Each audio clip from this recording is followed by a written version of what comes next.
1950년대 전쟁이 막 끝난 서울 남대문 시장은 온 도시의 상처와 피로가 뒤섞인 공간이었습니다.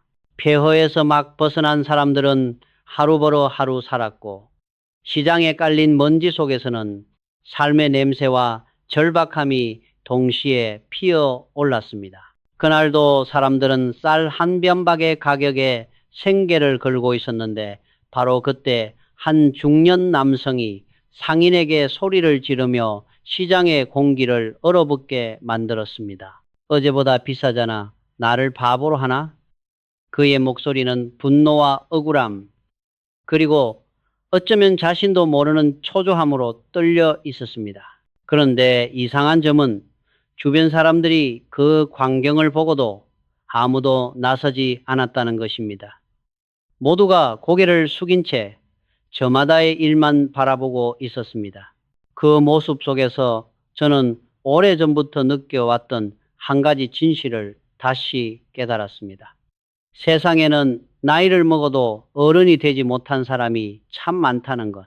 우리는 흔히 어른이란 나이를 먹으면 자동으로 되는 것이라고 착각합니다. 하지만 실제로는 그렇지 않습니다. 주변을 둘러보면 나이는 많지만 마음은 여전히 미성숙한 사람들이 의외로 많습니다. 말은 번듯하게 하고 경험은 풍부하다고 주장하지만 정작 뜻대로 되지 않으면 화를 내고 남을 탓하고 변화를 두려워하며 책임은 회피하는 사람들 말입니다. 오늘날에도 직장에서, 가정에서, 심지어 온라인 공간에서도 그런 사람들을 쉽게 볼 수 있습니다. 인터넷 댓글만 보아도 감정 하나를 조절하지 못해 폭발하듯 분노를 쏟아내는 사람들이 수없이 많습니다. 단순한 오해 하나에도 상대를 공격하고 자신의 감정 하나도 다스리지 못한 채 남을 상처 입히는 모습들. 누군가는 그것을 분노의 시대라고 부르기도 합니다. 하지만 문제는 그런 사람이 남들에게 고통을 준다는 것만이 아닙니다. 더 무서운 점은 그들은 자신이 미성숙하다는 사실조차 모른다는 것입니다. 자신이 화를 내는 이유를 정당한 분노라고 포장하거나 책임을 지지 않는 모습을 현실적 판단이라고 착각합니다. 그러나 가만히 들여다보면 그것은 단지 미숙함이 만들어내는 자기 방어일 뿐입니다. 실제 심리학 연구에서도 감정 조절 능력이 낮은 사람들은 문제를 해결하기보다 감정을 밖으로 내보내려는 경향이 강하며, 이런 패턴이 반복되면 인간관계와 업무성과 모두에 부정적 영향을 끼친다고 합니다. 즉, 어른이 되기 위해 가장 먼저 필요한 것은 나 자신을 돌아보는 능력입니다. 제가 사업을 하며 수없이 본 것도 바로 그런 사람들이었습니다. 그리고 솔직히 말하자면 나 역시 한때는 그 중 한 명이었습니다. 젊은 시절에 저는 일이 뜻대로 풀리지 않으면 불안했고, 불안은 화로 이어졌습니다. 직원이 작은 실수를 하면 마음속에서는 분노가 먼저 솟아올랐고, 매출이 떨어지는 날이면 밤새 잠을 이루지 못했습니다. 지금 돌이켜보면 그 모든 감정의 뿌리는 성숙하지 못한 마음에서 비롯된 것이었습니다. 책임을 지는 대신 감정으로 반응했던 어린아이 같은 마음. 그러나 시간이 지나면서 저는 조금씩 깨달았습니다. 진짜 어른은 경험을 자랑하는 사람이 아니라 책임을 짊어지는 사람이라는 사실을. 책임을 진다는 것은 감정을 먼저 터뜨리는 대신 상황을 객관적으로 보고 나의 역할을 먼저 생각하는 자세였습니다. 그 순간부터 제 삶은 달라지기 시작했습니다. 화가 사라진 자리에 신뢰가 생겼고, 불안이 줄어든 자리에 성장의 여지가 생겼습니다. 오늘 이 이야기를 듣고 있는 여러분 중에서도 어쩌면 이런 생각이 드는 분이 있을지도 모릅니다. 이거 내 얘기 같은데, 만약 그렇다면 그것은 결코 나쁜 신호가 아닙니다. 오히려 변화가 시작되었다는 증거입니다. 진짜로 어른이 되기 위한 과정은 바로 자신의 미성숙함을 인정하는 것에서 출발하니까요. 나이가 아니라 태도가 사람을 성숙하게 만듭니다. 감정 대신 책임을 선택하는 작은 변화 하나가 인생 전체의 방향을 바꿀 수도 있습니다. 이제 본격적으로 첫 번째 이야기로 들어가 보겠습니다. 생각대로 되지 않으면 화부터 내는 사람. 그들은 왜 어른이 되지 못하는가? 그리고 우리는 어떻게 그 단계에서 벗어날 수 있을까? 이어지는 이야기에서 조금 더 깊이 들여다 보겠습니다. 살다 보면 한 번쯤은 반드시 만나는 사람이 있습니다. 나이도 있고 경험도 많아 보이고 말투만 들으면 마치 세상 모든 풍파를 겪어낸 것처럼 차분합니다. 그런데 이상하게도 조금만 일이 뜻대로 흐르지 않으면 얼굴빛이 붉어지고 목소리가 높아지고 분위기를 순식간에 얼어붙게 만드는 사람들. 겉모습은 어른이지만 마음은 여전히 분노를 감당하지 못하는 어린아이 같은 사람들입니다. 저는 젊은 시절 바로 그런 사람과 일해야 했습니다. 그리고 더 부끄러운 사실은 그 모습을 보던 어느 순간 저는 마치 거울 속에서 제 자신을 보는 듯한 기분이 들었다는 것입니다. 1930년대 후반 대구 문시장을 둘러싸던 공기에는 전쟁의 불안이 짙게 깔려 있었습니다. 그 시절 저는 삼성상회라는 작은 상점을 막 세웠습니다. 말린 생선과 곡물, 농산물을 파는 아주 작은 가게였지만 저에게는 세상의 모든 꿈을 담은 배움의 공간이었습니다. 그때 제게는 주요 거래처 중 한 명이 있었습니다. 나이로는 이미 60이 넘은 노상인이었는데 시장에서 오랫동안 자리 잡은 터줏대감 같은 인물이었습니다. 처음에는 성실하고 꼼꼼한 사람이라고 생각했지만 시간이 지나면서 저는 놀라운 사실을 하나씩 알아갔습니다. 그는 자신의 뜻대로 되지 않으면 화부터 내는 사람이었습니다. 약속한 납품 시간이 비 때문에 조금 늦어지면 그는 시장 한복판에서 소리를 질렀습니다. 젊은 양반, 이게 장사하는 태도야? 가격이 마음에 들지 않으면 그럼 됐네, 끊자 라며 상대를 돌아서게 만들었습니다. 심지어 비 오는 날 손님들이 몰려 줄을 서 있어도 조금이라도 자신이 기다리게 되면 상인에게 욕을 퍼부었습니다. 그가 시장에 등장하는 날이면 공기가 무거워지고 사람들은 그의 그림자에 기가 눌린 듯 숨을 죽였습니다. 상인들도 그를 피했고 직원들은 항상 눈치를 봤습니다. 어느 날 그 상인의 아내가 제 가게로 찾아왔습니다. 그녀는 조용히 말했습니다. 이 사장님, 남편이 시장에서 또 소리를 질렀지요. 사실 집에서도 똑같아요. 국이 뜨겁다고 그릇을 던지고 반찬이 짜다고 소리를 지르고 저도 지쳤습니다. 그녀의 눈가에는 피로와 체념이 뒤섞인 깊은 고단함이 묻어 있었습니다. 그 말을 듣는 순간 제 마음속에서 오래전에 묻어두었던 제 모습이 겹쳐졌습니다. 저도 한때는 화가 먼저 앞서는 사람이었습니다. 일이 뜻대로 풀리지 않으면 제 얼굴은 쉽게 달아올랐고 직원이 작은 실수를 하면 큰 소리부터 내곤 했습니다. 그때 제 아내가 조용히 말했지요. 당신이 화내면 사람들은 더 위축돼요. 누구도 당신 옆에서 오래 일하고 싶어 하지 않을 거예요. 그 말은 제 마음에 깊이 박혔습니다. 그 일이 있은 며칠 후였습니다. 장마가 한창이던 여름날 말린 생선을 가득 실은 마차를 끌고 거래처로 가던 중 갑자기 폭우가 쏟아졌습니다.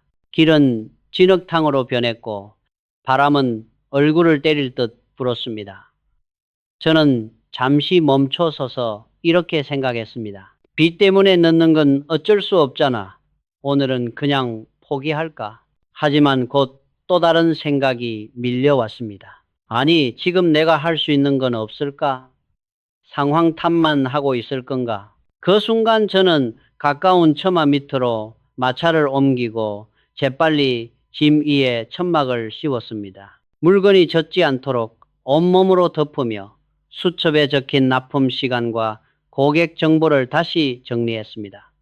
손은 젖고 몸은 떨렸지만 마음은 오히려 이상하게도 차분했습니다. 비가 잦아들고 거래처에 도착했을 때 사장은 저의 젖은 수첩을 보며 이렇게 말했습니다. 이 사장, 비 속에서도 물건 하나 젖지 않았네. 기록도 정확하게 가져왔고 이런 사람이 진짜 신용 있는 사람이야. 그 한마디가 제 인생을 바꾸었습니다. 화가 아니라 책임이 사람을 신뢰하게 만든다는 걸 그때 깨달았습니다. 반대로 그 고집스러운 상인의 삶은 어땠을까요? 몇 년이 지나지 않아 그는 시장에서 완전히 사라졌습니다. 직원들이 하나둘 떠났고 거래처들도 모두 등을 돌렸기 때문입니다. 마지막에 그는 제게 와서 이렇게 말했습니다. 이 사장, 나는 평생 이길 줄만 알았지. 근데 결국 나를 이긴 건 내 화였어. 그 순간 저는 조용히 말했습니다. 사람은 상황을 이겨서 어른이 되는 게 아니라 감정을 이길 때 어른이 됩니다. 혹시 지금 이 영상을 보고 계신 여러분 중에도 작은 일에도 쉽게 화가 나는 자신을 느낀 적 있습니까?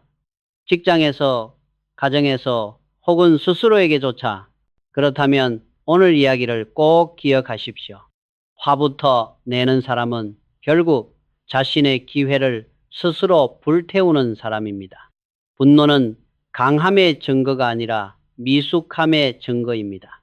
진짜 강한 사람은 감정을 다스릴 줄 아는 사람이고, 진짜 어른은 상황이 아니라 자신을 다스릴 줄 아는 사람입니다. 세상은 결코 우리의 뜻대로만 흘러가지 않습니다. 하지만 감정 하나를 다스릴 수 있다면 그것이 바로 인생을 바꾸는 첫 번째 기술이 됩니다. 다음 이야기에서는 말은 하지만 움직이지 않는 사람, 그들의 마음속에 숨겨진 두려움과 우리가 반드시 넘어서야 할 행동의 벽에 대해 이야기해 보겠습니다. 말만 하고 행동하지 않는 사람. 인생을 살다 보면 의외로 이런 사람들이 참 많습니다. 언뜻 보면 꿈도 크고 말도 그럴듯합니다. 나도 언젠가 시작할 거야. 준비만 끝나면 금방 할 수 있어. 마음만 먹으면 얼마든지 다시 일어설 수 있지. 하지만 그 말이 반복되는 동안 정작 그들은 단 한 발짝도 움직이지 않습니다. 말은 늘 미래에 머물러 있고 행동은 언제나 오늘을 피해갑니다. 저는 사업을 하며 그런 사람을 셀 수 없이 많이 봤습니다. 그리고 그들 중 상당수는 스스로도 깨닫지 못한 채 말하는 것만으로도 해낸 것 같은 착각 속에서 시간을 흘려 보냈습니다. 1950년대 초 제가 대구에서 서울로 사업을 확장하려고 준비하던 시절이었습니다. 그때 저는 종종 서울 상공회의소 모임에 참석하곤 했습니다. 여러 상인과 사업가들이 모여 정보를 나누고 서로의 고민을 공유하는 자리였지요. 그중 유독 기억에 남는 사람이 한 명 있었습니다. 60이 넘은 중년 상인이었는데 예전에는 꽤 큰 직물점을 운영했다고 했습니다. 그는 항상 말이 거창했습니다. 이 회장, 내가 마음만 먹으면 가게 다시 열지. 돈 모으는 건 나한텐 아무것도 아니야. 사람들도 다 다시 나한테 올걸? 나는 아직 끝난 사람이 아니야. 말만 들으면 당장이라도 크게 성공할 것 같았습니다. 하지만 이상한 것은 그 말을 제가 몇 달째, 아니 몇 년째 똑같이 듣고 있었다는 사실입니다. 그는 늘 할 수 있다고 말했지만 단 한 번도 실제로 움직이지 않았습니다. 그의 현실은 말과 달랐습니다. 그의 아내는 시장 구석에서 작은 포장마차를 하며 생활비를 벌고 있었고 그의 하루는 계획이 아니라 핑계로 가득했습니다. 지금은 때가 아니다. 조금만 더 준비하자. 세상이 안정되면 시작할 거다. 그런데 여러분도 이미 알고 있습니다. 인생에서 완벽한 때 같은 것은 결코 오지 않습니다. 기다리기만 하면, 준비만 하다 보면 그날은 끝내 오지 않습니다. 그 모습을 보며 저는 제 젊은 시절을 떠올렸습니다. 1938년 대구에서 삼성 상해를 세웠을 때 저는 가진 것이 거의 없었습니다. 자본도 인맥도 없었고 신용은 말할 것도 없었습니다. 하지만 저는 밤새 꿈만 이야기하는 대신 땅에 발을 딛고 움직이기 시작했습니다.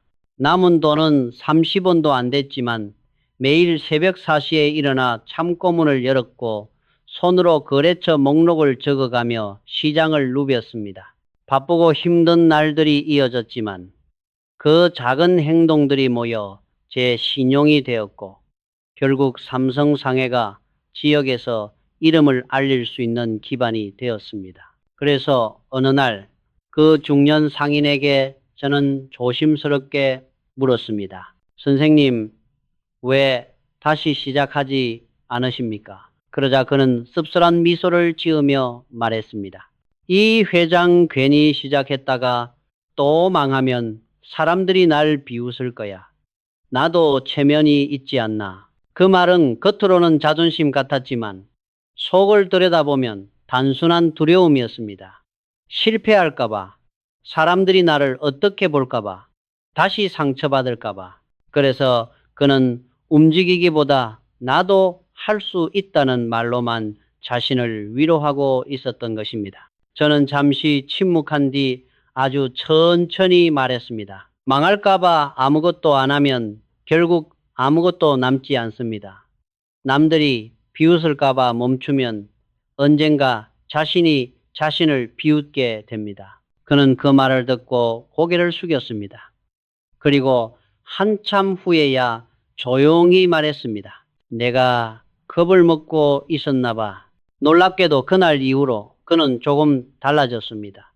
몇 달 뒤 그는 서울 변두리에 작은 직물점을 열었습니다. 그의 나이 63세 때였습니다. 처음에는 장사도 잘 안 됐고 직원도 구하기 어려웠습니다. 하지만 그는 포기하지 않았습니다. 하루하루 손님 한 명 한 명에게 정성스럽게 설명하고 새벽까지 가게 정리를 하며 다시 처음부터 시작했습니다. 1년이 지나자 손님이 조금씩 늘었고 3년 후에는 그 지역에서 꽤 유명한 가게가 되었습니다. 어느 날 그가 제게 찾아와 말했습니다. 이 회장, 이제야 알겠소. 입으로 하는 건 누구나 하지만 몸으로 움직일 때 비로소 인생이 바뀌더이다. 그 말을 들으며 저는 미소를 지었습니다. 그의 늦은 도전이 그의 삶을 다시 빛나게 하고 있었기 때문입니다.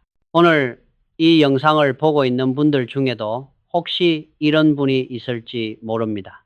언젠가 할 거야. 지금은 준비 중이야. 조금만 더 마음의 여유가 생기면. 하지만 꼭 기억하십시오.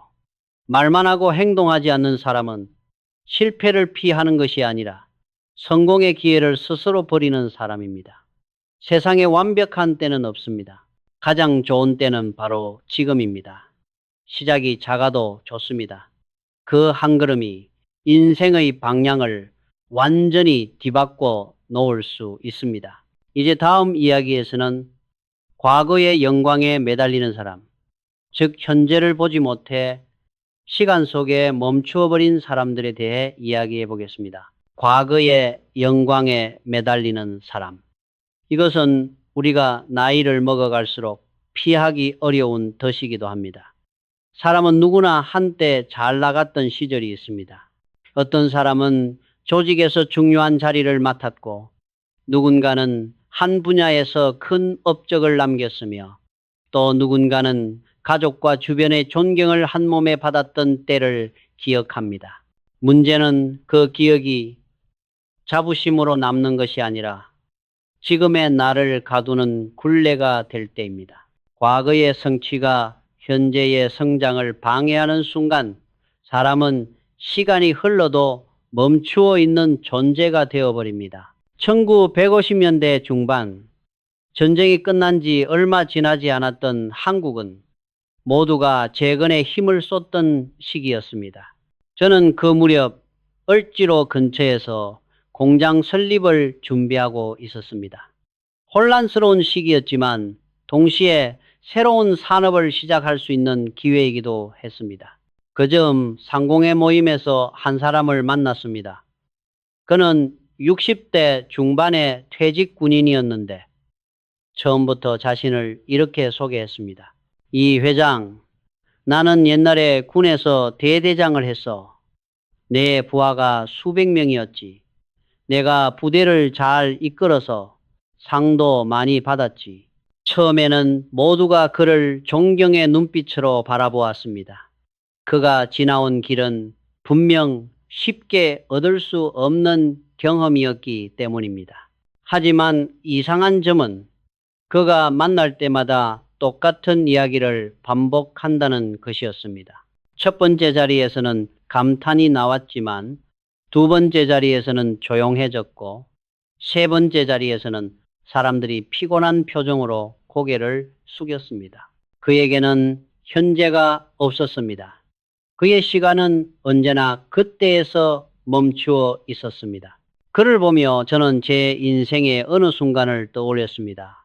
1945년 해방 직후 그리고 이어진 전쟁의 소용돌이 속에서 저는 모든 것을 잃었습니다. 삼성상해는 전쟁 물자 조달 배정 때문에 큰 손해를 입었고 자금도 공장도 기반도 모두 사라져 버렸습니다. 많은 이들이 제게 말했습니다. 이 회장, 그래도 한때 잘 나갔잖아요. 곧 다시 기회가 올 겁니다. 하지만 저는 그렇게 생각하지 않았습니다. 과거의 영광은 미래를 지탱해 주지 않는다. 그건 잠시 위로가 될 순 있어도 다시 일어설 힘이 되지는 못합니다. 그래서 저는 모든 것을 새로 시작하기로 결심했습니다. 남은 것은 직원 몇 명뿐이었지만 그들에게 이렇게 말했습니다. 우리에게 남은 건 과거가 아니라 지금 이 자리다. 삼성은 오늘부터 다시 시작한다. 경찬. 또 그 결심은 삼성을 다시 일으켜 세운 가장 중요한 순간이었습니다. 공장 바닥을 직접 닦고 설비를 하나씩 점검하며 직원과 함께 다시 기초부터 세워갔습니다. 그때 탄생한 공장이 바로 제일방직이었고 그것은 나중에 삼성전자의 기반이 되었습니다. 과거에 머물지 않았기에 가능한 일이었습니다. 다시 그 퇴직 군인의 이야기로 돌아가겠습니다. 몇 년이 흐른 뒤 그의 아들이 제게 조심스럽게 찾아와 말했습니다. 회장님, 아버지는 여전히 옛날 이야기를 반복하십니다. 가족들도 지쳐 있습니다. 저는 그를 직접 찾아갔습니다. 한 잔의 차를 건네며 조용히 물었습니다. 대대장님, 예전에 나라를 위해 큰 일을 하신 건 분명합니다. 하지만 그 경험을 지금은 어떻게 쓰고 계십니까? 그는 잠시 침묵했습니다. 그리고 고개를 떨구며 말했습니다. 요즘 젊은 사람들은 내 말을 잘 안 듣습니다. 저는 부드럽게 말했습니다. 젊은 세대는 과거의 자랑을 듣고 싶어 하는 게 아닙니다. 그 경험에서 얻은 교훈을 듣고 싶어 합니다. 과거의 영광을 자랑이 아니라 배움으로 바꾸어 주어야 하지 않겠습니까? 그는 눈시울을 붉히며 조용히 말했습니다. 이 회장, 내가 평생 잘못 살아왔나 봐. 그 뒤 그는 놀라울 정도로 달라졌습니다. 퇴직 군인들과 함께 청소년을 위한 강연 프로그램을 만들고 전쟁의 참혹함과 생명의 소중함을 이야기했습니다. 예전처럼 내가 대대장이었어 라고 말하지 않았습니다. 대신 그때 내가 깨달은 건으로 이야기를 시작했습니다. 어느 순간부터 그를 찾아오는 젊은이들이 늘어났습니다. 그의 목소리는 자랑이 아닌 울림이 되었고 과거는 짐이 아니라 선물이 되었습니다. 혹시 이 영상을 보고 계신 여러분 중에도 이런 생각을 하진 않습니까? 나도 예전엔 잘 나갔는데, 그때는 내가 중심이었는데, 지금은 세상이 변해서 그렇지. 그렇다면 이렇게 스스로에게 물어보십시오. 그 경험을 지금 누구를 위해 쓰고 있는가? 과거의 영광에 매달리는 사람은 결국 현재의 가능성을 잃고 미래의 문을 스스로 닫아버립니다. 진짜 어른은 과거의 이야기를 자랑으로 소비하지 않고 오늘을 살아가는 사람들에게 필요한 교훈으로 바꿀 줄 아는 사람입니다. 그때 비로소 과거는 현재를 비추는 등불이 됩니다. 다음 이야기에서는 항상 주목받고 싶어하는 사람, 즉 혼자만 빛나려다 결국 주변을 어둡게 만드는 사람들에 대해 이야기하겠습니다. 항상 주목받고 싶어하는 사람, 능력이 꽤 있어 보이고 말도 잘하며 추진력도 높지만 시간이 지나면 이상하게 주변에 사람이 남지 않는 유형입니다. 왜 그럴까요? 그들은 언제나 무대의 중앙에 서고 싶어 합니다. 어떤 성과가 나오면 내가 했어 라고 말하고 누군가의 노력이 빛날 순간에도 그 빛을 가로채 버립니다. 자신이 스포트라이트에서 밀려날까봐 두려워하기 때문이지요. 이런 사람들은 짧은 기간에는 남보다 빠르게 앞서가는 듯 하지만 결국 신뢰를 잃고 혼자가 되어 버립니다. 1960년대 초 한국 경제가 빠르게 성장하던 시기, 삼성 역시 전자사업에 뛰어들 준비를 하고 있었습니다. 그때 내 옆에서 영업을 총괄하던 한 임원이 있었습니다. 그는 머리도 좋고 판단도 빠르고 추진력도 대단한 인물이었습니다. 처음 본 사람은 누구나 훌륭한 리더다라는 인상을 받았습니다. 그러나 시간이 지나자 문제가 하나 드러났습니다. 그는 모든 성과의 주인공이 되고 싶어하는 사람이었습니다. 회의가 열리면 제일 먼저 손을 들고 자신의 의견을 길게 펼쳤고 다른 직원이 말하려고 하면 중간에 끼어들었습니다.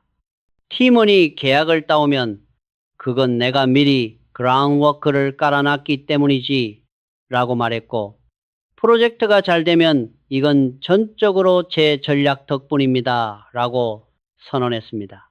처음에는 사람들이 그의 열정이라고 이해했지만 반복될수록 직원들의 표정은 점점 굳어졌습니다. 결국 어느 날 그의 팀원들이 단체로 내게 찾아와 말했습니다. 회장님, 저희는 더 이상 저분 밑에서는 일할 수 없습니다. 그 말을 듣고 저는 깊은 생각에 잠겼습니다. 그러다 자연스럽게 제 젊은 시절의 한 장면이 떠올랐습니다. 1930년대 말 삼성 상해를 막 키워가던 시절 저는 처음으로 큰 거래를 따냈습니다. 그 계약은 사실 제 밑에서 일하던 젊은 직원 김성호가 주도한 것이었습니다. 그는 밤낮으로 고객을 만나고 자료를 정리하며 계약을 확보한 진짜 주역이었습니다. 그런데 회식 자리에서 저는 무심코 이렇게 말해버렸습니다. 이 거래는 내 판단 덕분이야. 그 말을 들은 순간 김성호의 표정이 미묘하게 흔들렸습니다. 그는 웃는 듯 했지만 눈빛은 얼어붙어 있었습니다. 그날 밤 제 아내가 말했습니다. 당신이 공을 가져가면 그 직원은 남은 열정도 잃어요. 그 말은 내 마음을 깊게 찌르는 칼날과 같았습니다. 다음 날 저는 김성호를 불러 진심으로 사과했습니다. 그 계약은 네가 만들어낸 거야. 나는 그저 기회를 제공했을 뿐이다. 그러자 그는 놀란 표정으로 말했다. 회장님, 그 말 한마디면 저는 평생 더 열심히 일할 수 있습니다. 그때 저는 진심으로 깨달았습니다. 사람은 자신이 한 일을 인정받을 때 가장 강해진다. 그날 이후 저는 언제나 이렇게 말했습니다. 성공은 직원의 공이다. 실패는 나의 책임이다. 이 철칙은 삼성 조직 문화의 중요한 뿌리가 되었습니다. 다시 1960년대의 그 영업 임원 이야기로 돌아가겠습니다. 팀원들이 그를 떠나고 싶어 한다는 말을 들은 저는 그를 불러 단둘이 대화를 나누었습니다. 자네는 왜 그렇게 주목받고 싶어 하는가? 그는 잠시 머뭇거리다 고백했습니다. 회장님, 이제 50이 넘었습니다. 회사가 저를 잊어버릴까 두렵습니다. 그 말에서 저는 그의 속마음을 보았습니다. 그는 인정받고 싶은 마음이 아니라 잊혀지는 것에 대한 두려움에 사로잡혀 있었던 것입니다. 저는 조용히 말했습니다. 진정으로 기억되는 사람은 자신이 빛나는 사람이 아니라 남을 빛나게 한 사람이다. 그 후 저는 제 젊은 시절 김성호의 사례를 들려주었습니다. 그동안 스스로 주목받기 위해 애쓰던 그는 한참을 듣다가 천천히 고개를 숙였습니다. 회장님, 제가 잘못했습니다. 이제부터는 부하 직원들의 이름을 먼저 말하겠습니다. 그는 그 약속을 지켰습니다. 누군가 좋은 아이디어를 내면 좋은 생각이야. 자네 이름으로 보고 올리게. 회의에서 성과 보고가 있을 때에는 이건 우리 팀 덕분입니다. 라며 먼저 팀원을 칭찬했습니다. 처음에는 어색했지만 점점 자연스러워졌습니다. 놀라운 변화는 그 뒤에 일어났습니다. 그가 바뀌자 그의 팀은 회사에서 가장 높은 성과를 내는 부서가 되었습니다. 사람들은 그와 함께 일하고 싶어 했고 그의 존재는 중심이 되고 싶은 사람에서 조직을 빛나게 하는 사람으로 바뀌었습니다. 그리고 정년을 맞던 날 모든 팀원이 눈물을 흘리며 말했습니다. 부장님, 고맙습니다. 당신 밑에서 일해서 정말 행복했습니다. 그도 울었습니다. 이제야 진짜 리더가 뭔지 알겠네. 혹시 이 영상을 보고 계신 여러분 주변에도 늘 자신이 중심이어야만 하는 사람이 있습니까? 혹은 스스로 그런 모습을 발견한 적은 없습니까? 항상 주목받고 싶어 하는 사람은 결국 신뢰를 잃고 고립됩니다. 그러나 진짜 강한 사람은 자신을 드러내지 않아도 주변을 자연스럽게 빛나게 하는 사람입니다. 그런 사람이야말로 오래 기억되고 오래 사랑받고 오랫동안 영향력을 남깁니다. 다음 이야기에서는 진짜 어른의 조건, 즉 자신의 미숙함을 인정할 줄 아는 사람에 대해 다루며 스크립트를 마무리하겠습니다. 진짜 어른은 어떤 사람일까? 우리는 흔히 나이가 들면 자연스럽게 어른이 된다고 생각합니다. 하지만 인생을 오래 살수록 깨닫게 됩니다. 어른이 되는 건 시간이 아니라 태도가 만드는 것이라는 사실을 건드리다. 나이를 먹는 것은 생물학적 과정이지만 어른이 되는 것은 선택의 과정입니다. 특히 스스로의 미숙함을 인정할 수 있는 용기야말로 진짜 어른을 완성하는 가장 중요한 요소입니다. 1980년대 초 저는 이미 이른을 훌쩍 넘긴 나이였습니다. 언론에서는 저를 한국 경제의 상징이라고 불렀고 삼성은 국내를 넘어 세계 시장을 바라보고 있었습니다. 많은 사람이 제게 축하와 찬사를 보냈지만 정작 그때 제 마음속에서는 묘한 불편함이 올라오고 있었습니다. 이유는 몇 주 뒤 아주 사소한 사건으로 드러났습니다. 어느 날 한 젊은 임원이 조심스럽게 제게 다가와 말했습니다. 회장님, 요즘 현장 분위기가 예전 같지 않습니다. 젊은 직원들이 회장님께 의견을 내기를 주저합니다. 처음에는 가볍게 넘기려 했습니다. 하지만 며칠 뒤 우연히 회의실 유리창 너머로 직원들이 모여 있는 모습을 보게 되었고 그 순간 마음이 내려앉았습니다. 아무도 자유롭게 말하지 못하고 윗사람의 눈치를 살피며 고개만 끄덕이고 있었던 것입니다. 그 장면은 제게 천둥 같은 충격을 주었습니다. 문제는 직원들이 아니라 나에게 있었구나. 그날 밤 저는 서재에서 오랫동안 앉아 있었습니다. 책상 위에는 오래된 노트 한 권이 있었습니다. 삼성상회를 처음 세웠을 때 쓰던 일기장이었죠. 그 속에는 이렇게 적혀 있었습니다. 나는 아직 배움의 길 위에 있다. 그 문장을 읽는 순간 마음이 크게 흔들렸습니다. 이병철, 지금의 너는 그때보다 과연 더 배우는 사람인가? 그 질문은 제 가슴을 강하게 찔렀고 저는 다음 날 전 임직원에게 전례 없는 지시를 내렸습니다. 회장 이병철의 잘못을 솔직하게 써서 나에게 직접 보고하라. 처음 며칠은 아무도 내지 않았습니다. 그럴만 했습니다. 조직의 수장이 자기 단점을 적어 달라니 어느 누가 쉽게 쓸 수 있었겠습니까? 하지만 결국 한 젊은 엔지니어가 조용히 메모를 제출했습니다. 거기엔 단 한 줄이 적혀 있었습니다. 회장님은 너무 완벽을 요구하십니다. 그래서 현장은 늘 긴장 속에 있습니다. 저는 그 문장을 읽고 깊은 충격을 받았습니다. 완벽함을 요구한다는 내 기준이 사실은 누군가에게는 두려움이었구나. 그날 이후 저는 결심했습니다. 완벽함이 아니라 경청을 중심에 두겠다고.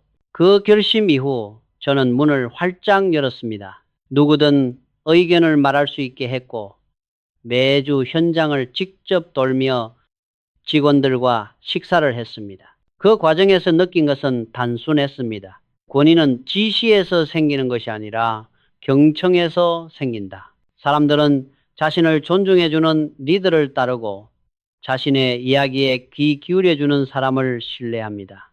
세월이 흘러 제가 80대 중반이 되었을 때 어느 젊은 임원이 제게 물었습니다. 회장님, 지금도 배우신다고요? 저는 미소를 지으며 대답했습니다. 나는 아직 배우는 중이네. 사람이 배움을 멈추는 순간 그때가 진짜 은퇴일세. 돌아보면 제 인생의 중요한 전환점은 모두 스스로의 부족함을 인정했을 때 찾아왔습니다. 감정을 다스리지 못했던 시절에도, 행동보다 말을 앞세웠던 시절에도, 과거의 성취에 잠시 머물렀던 시절에도 저는 항상 그 미숙함을 인정하는 순간 다시 성장할 수 있었습니다. 그리고 그것이 결국 삼성을, 그리고 저 자신을 더 단단하게 만들었습니다. 오늘 이 영상을 보고 있는 여러분도 혹시 이렇게 생각한 적이 있습니까? 나는 이제 충분히 안다. 그 순간이 바로 성장의 끝입니다. 반대로 나는 아직 부족하다. 나는 더 배울 수 있다. 이렇게 말할 수 있다면 그 사람이야말로 진짜 어른으로 성장할 준비를 마친 사람입니다. 저는 평생 동안 수많은 사람을 만나고 수많은 실패와 성공을 겪었습니다. 그리고 결국 모든 차이는 한 가지였다는 것을 깨달았습니다. 자신을 객관적으로 볼 수 있는가? 화를 내는 사람, 말만 하는 사람, 과거에 매달리는 사람, 책임을 남에게 떠넘기는 사람들 모두 공통점이 있습니다. 그들은 스스로를 보지 못했습니다. 반대로 변화한 사람들은 모두 자신의 부족함을 인정하는 순간부터 달라졌습니다. 그 순간이 진짜 어른의 출발점입니다. 혹시 이 영상 속 이야기들이 여러분 마음에 찔림을 주었다면 그것은 이미 변화가 시작되었다는 증거입니다. 반대로 나는 해당 안 된다고 느끼셨다면 오히려 그때가 스스로를 돌아볼 때인지도 모릅니다. 인생은 언제든 새로 시작할 수 있습니다. 오늘부터 자신에게 이렇게 물어보십시오. 나는 지금도 배우고 있는가? 감사합니다.